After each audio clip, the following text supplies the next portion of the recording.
गुरुमुखों, जब कोई दिन या त्योहार या अन्य कोई शुभ अवसर होता है तो आमतौर पर मनुष्य अपने विचारों के अनुसार व्रत और उपवास रखता है, हवन अनुष्ठान करवाता है, किसी तीर्थ पर जाकर स्नान करता है, दान पुण्य आदि भी करता है, कोई तो चार धाम की यात्रा भी करता है।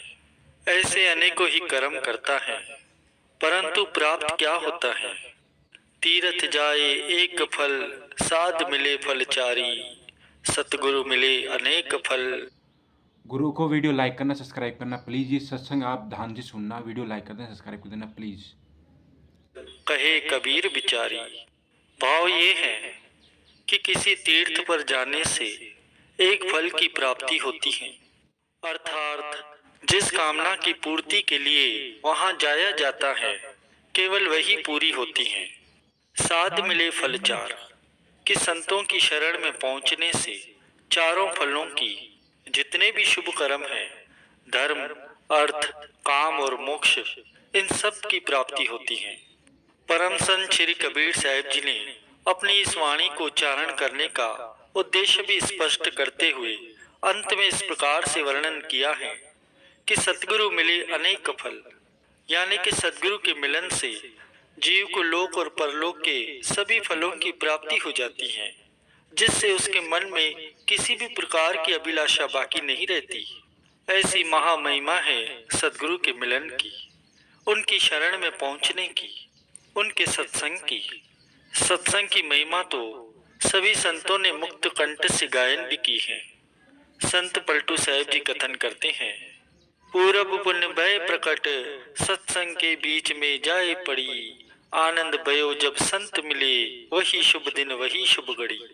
कि पिछले कई जन्मों के पुण्य जब उदय होकर फल देने को आते हैं, तब जीव को सत्संग की प्राप्ति होती है।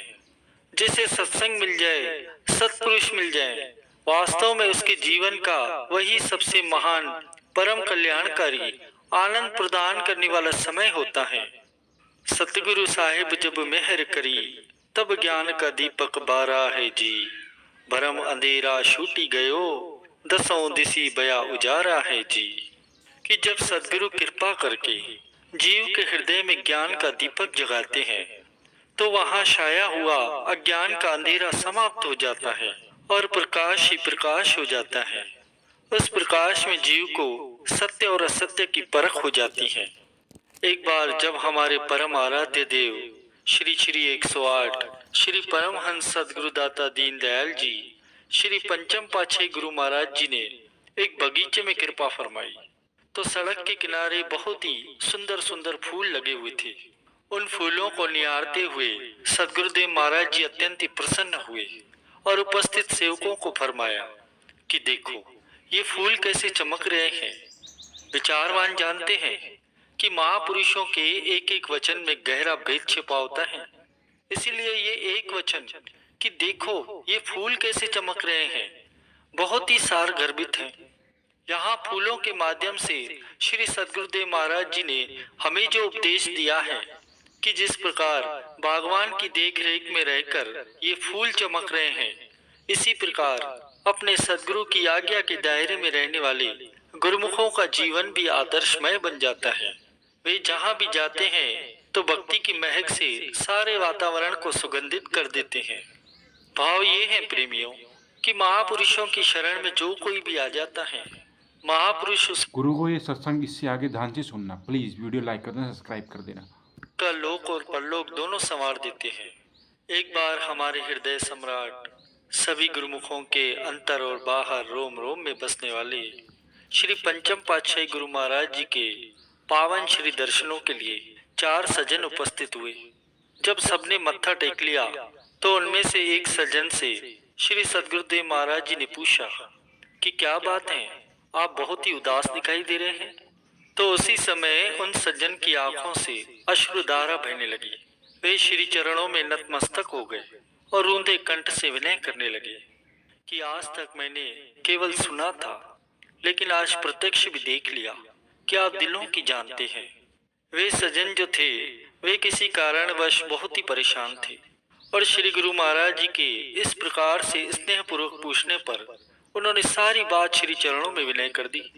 तब श्री सद्गुरुदेव महाराज जी ने फरमाया कि हमारी बात मानोगे तो हमेशा सुखी रहोगे। उन्होंने वादा किया कि आप जो भी आदेश करेंगे मैं मानूंगा। तब श्री गुरु महाराज जी ने उन्हें नाम की दीक्षा दी, विधि पूर्वक सिमरन करने का उपदेश भी दिया और अपना शुभ आशीर्वाद भी प्रदान किया।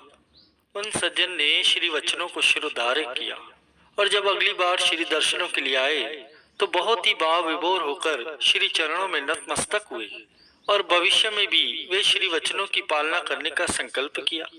तब श्री सद्गुरुदेव महाराज जी ने स्वरचित वाणी फरमाई कि मिथ्या सब संसार है, साचा हरि का नाम, हरि नाम जागट बसे, पावे सुख विश्राम। कि सारा संसार ही झूठा है और केवल परमात्मा का नाम ही सच्चा है। जिस सजन के हृदय में पावन नाम का वास हो जाता है वह इस लोक में तो सुखी रहता है और आगे परमात्मा के धाम में पहुंचकर उज्जवल मुख भी होता है। प्रेमियों, कुदरत ने संसार की रचना की, मगर संसार की यह रचना कैसे की? सब मिथ्या है, नाशवान है और बेबका है, पर इसमें भी कुदरत ने सत्य और सदा रहने वाली चीज भी रख दी है। पर उसकी पहचान, उसकी समझ, उसकी खोज करने वाले विरले विरले गुरमुखी होते हैं, जिनको ज्ञान की रोशनी मिल जाती है। जड़ चेतन गुण दोष में विश्व किनी करतार, संत हंस गुण गही पहे परिहरि बारी विकार। कि संसार की जो रचना है इसमें जड़ पदार्थ भी है और चेतन भी है, इसमें गुण भी है और अवगुण भी है, मगर इंसान को ये समझ कैसे आएंगी कि वह गुण वाली चीज जो सत्य वस्तु है उसकी पहचान करके उसे ग्रहण कर सके। मिसाल के तौर पर दूध में पानी मिला हुआ हो तो आप ऐसा नहीं कर सकते कि पानी अलहदा हो जाए और दूध अलहदा हो जाए। दूध में से पानी अलहदा नहीं हो सकता। मगर कहते हैं कि हंस ही ऐसा पक्षी है जिसकी चोंच में ये गुण होता है कि वह मिले हुए दूध पानी में से दूध को ग्रहण कर लेता है और पानी को छोड़ देता है। केवल हंस ही ऐसा पक्षी है जो दूध और पानी को अलग करके दूध को ग्रहण कर लेता है। महापुरुषों ने फरमाया है कि इसी तरह संत हंस गुण गही पहे परिहरि बारी विकार। कि जो संत जन होते हैं, जो गुरमुख जन होते हैं, जिनको सत्पुरुषों की संगति मिल जाती है और सत्संगति के प्रताप से जो विचारवान हो जाते हैं, वे गुण को तो ग्रहण कर लेते हैं और अवगुणों को छोड़ देते हैं। जैसे हंस पानी को छोड़ देता है और दूध को ग्रहण कर लेता है, इसी तरह जो झूठी चीजें हैं, भोग पदार्थ हैं, संसार में रहते हुए भी गुरमुख जन उनको छोड़ करके केवल मालिक का नाम, मालिक की भक्ति जो सत्य वस्तु है उसको ग्रहण करते हैं। मगर ये समझ कब आएंगी? जब इंसान सत्पुरुषों की संगति में आएगा। क्या किसी को मालूम है कि भगवान कहाँ है, परमात्मा कहाँ है? इस बात का पता तो तभी लगता है जब इंसान सत्पुरुषों की संगति में आता है। सत्पुरुषों की संगति में इसका ज्ञान मिलेगा तो सद्गुरु जो शब्द बख्शते हैं उस शब्द की अगर इंसान कमाई करेगा तो कुदरती तौर पर उसके अंदर रोशनी हो जाएगी और इंसान जो अपनी आत्मा से भूला हुआ है उस आत्मा के भी उसे दर्शन हो जाएंगे और परमात्मा के भी दर्शन हो जाएंगे। अगर उसका ये काम बन गया तो समझो इसने अपने मानुष्य जन्म का पूरा लाभ उठा लिया। जीव को कई युग बीत गए, वह अपने मार्ग से बिछड़ा हुआ है, यानी इसकी आत्मा परमात्मा से बिछड़ी हुई है। इसकी बहुत दिनों से पुकार थी कि कब ऐसा वक्त आएगा जो मैं अपने मालिक से मिल करके एक रूप होकर परम सुख, परम आनंद को प्राप्त करूंगा। वरना आप समझते ही हैं कि जो 84 लाख योनियां हैं वे केवल भोगता है, वे केवल पिछले कर्मों का भोग ही भोग रही हैं। उनको क्या सुख मिल रहा है? पशु हैं, पंछी हैं और भी जलचर हैं, थलचर हैं, जितनी भी योनियां हैं, कीड़े हैं, मकोड़े हैं, पेड़ पर्वत, ये जितने भी हैं उनको सुख तो नहीं है। इंसान समझता है कि मेरा दर्जा सबसे ऊंचा है और ये सही भी है। कुदरत ने इसको सर्वश्रेष्ठ बनाया है, उत्तम बनाया है। किस लिए? कि वह भक्ति करके भगवान से जा मिले। अगर इंसान ये समझ ले कि मेरा दर्जा क्योंकि ऊंचा है इसलिए मैं खाने पीने और विषय विकारों में ही लगा रहूं, तो ये काम तो इसका नहीं है। भगवान ने इसको मानुष देह दी है इसलिए कि मालिक की भक्ति करे। बड़े भाग मानुष तनु पावा, सुर दुर्लभ सब ग्रंथ ही गावा। बड़े भाग्यों से ये मानुष देही मिली है, जिसके लिए देवी देवता भी तरसते हैं। क्यों तरसते हैं? क्योंकि इस देही में इंसान मालिक की भक्ति करके भगवान से मिल सकता है। साधन धाम मोक्ष कर द्वारा, यह ऐसा साधन का धाम बना हुआ है, ऐसा एक यंत्र है जिससे इसको मोक्ष की प्राप्ति हो सकती है और परमात्मा से बिछड़ी हुई आत्मा फिर से परमात्मा से मिल सकती है। ये इसमें विशेषता है। मगर ये सब गुण उसमें कब आएंगे? जब इंसान को इसका ज्ञान होगा, विचार होगा, जब भाग्यों से इसको सत्पुरुषों की संगति मिल जाएगी, तब ये चेतन हो जाएगा, कौड़ी से हीरा बन जाएगा, इसकी कीमत बेबहा हो जाएगी। फिर इसको अपनी चीज का पता चलेगा और सही मायनों में इसकी कदर पड़ेगी। गुरुमुखों, आप अपने दिल में अनुभव करो कि कितने प्राणी संसार में रहते हैं जो निम्न योनियां हैं, 84 लाख योनियां हैं, उनका तो हिसाब भी नहीं है। कोई कहे कि उनको करोड़ों में, अरबों में गिनकर हिसाब लगाए तो गिन नहीं सकता, क्योंकि उनकी कोई गिनती ही नहीं है। और फिर पता नहीं कितने युग बीत गए उनको भ्रमते भ्रमते। मगर मानुष्य जन्म की तो अभी बारी आई है। कहते हैं कि अभी ही बारी आई है, तो इसकी संभाल कर इससे असली काम ले ले, इससे अपना काम बना ले। 84 लाख योनियां भोगते भोगते कितने युग बीत गए। बड़ी मुद्दत के बाद ये मानुष्य जन्म पाया है। अब इसमें नाम की संभाल कर। किस नाम की संभाल? सच्चे नाम की, मालिक के नाम की। अगर उसको हृदय में नहीं बसाया तो फिर दूसरी चीजें हृदय में बसी होंगी। इसलिए महापुरुष कहते हैं कि मालिक के सच्चे नाम की संभाल कर ले, उसको अपने हृदय में बसा ले, ताकि तू जन्म मरण के चक्कर से आजाद हो जाए, मुक्ति पद को प्राप्त करे। मगर ये कब होगा? वह टाइम कब आएगा जब सत्पुरुषों से इंसान को ज्ञान मिलेगा, विचार मिलेगा, वो अपने काम में लग जाएगा। तो गुरुमुखों, आपके लिए वही टाइम आ गया है। आपके बड़े भाग्य हैं जो सत्पुरुषों की संगति मिल गई है और सद्गुरु का शब्द भी प्राप्त हो गया है। बताओ, इससे बढ़कर और क्या बड़े भाग्य होंगे कि आत्मा परमात्मा से मिलने के लिए आतुर हो जाए और उसको सही रास्ता भी मिल जाए। एक आदमी अपने घर से भूला भटका होता है, पता नहीं वह कितने चक्कर लगाता है, कितना दुखी होता है, परेशान होता है। हालांकि घर नजदीक में ही हो, मगर उसको मिलता नहीं, वह घूमते घूमते परेशान हो जाता है। अगर उसको गाइड मिल जाए जो उसकी रहनुमाई कर दे, उसका हाथ पकड़ कर ले जाए और ये बता दे कि तेरा घर यह है, तो वह कितना सुखी हो जाएगा, उसका कितना एहसानमंद होगा। गुरुमुखों, बड़े भाग्य होते हैं जब ऐसा संयोग बनता है कि सत्पुरुषों की संगति मिल जाती है।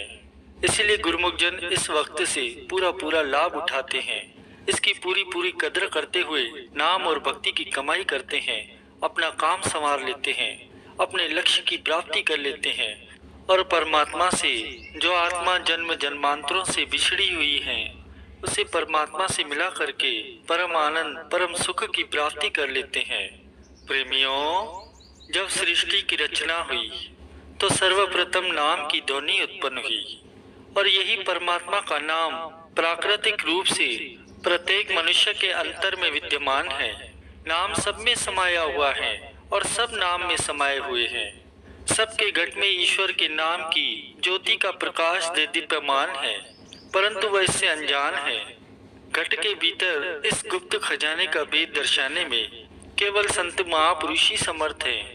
अपने मन के अनुसार यदि जीव अनंत प्रकार की साधनाएं, तपस्याएं और घोर परिश्रम भी कर ले, तो भी वह इस भेद को पाने में असमर्थ ही है। घट के भीतर प्रकाशित नाम की ज्योति का साक्षात्कार केवल और केवल समय के संत सद्गुरु ही करा सकते हैं। जैसे गुरुमुख जन नित्य प्रति श्री आरती पूजा के समय स्तोत्र में ये गायन और श्रवण भी करते हैं। ऋषि मुनि जन प्रकट जग में ले दीक्षा प्रभु सुमिरणम। कि मुनि सुखदेव जी, ब्रह्मा जी के 4 मानस पुत्र सनक, सनंदन, सनातन और सनत कुमार, भक्त ध्रुव, देवर्षि नारद और अन्य ऋषि मुनि और उत्तम संस्कारी जीवों ने संसार में आकर गुरु दीक्षा लेकर ही नाम की कमाई की और गुरु के उपदेशानुसार चलकर अमर पद को प्राप्त हुए। कहने का भाव ये है कि सद्गुरु ही जीव के आध्यात्मिक मार्गदर्शक हैं। वे ही उसे आत्म साक्षात्कार करा सकते हैं। सब जीवों में परमात्मा की ज्योति का ही आलोक है। सब उसी से ही सिंचित हैं। वह परम पावन आलोक गुरु की कृपा और उनकी शिक्षा से ही प्रकट हो सकता है। परम संत श्री कबीर साहिब जी अपनी वाणी में कथन भी करते हैं कि सभी रसायन हम करी नाही नाम सम कोय, रंचक घट में संचरे सब तन कंचन होए। वीडियो को लाइक करना, सब्सक्राइब करना प्लीज़।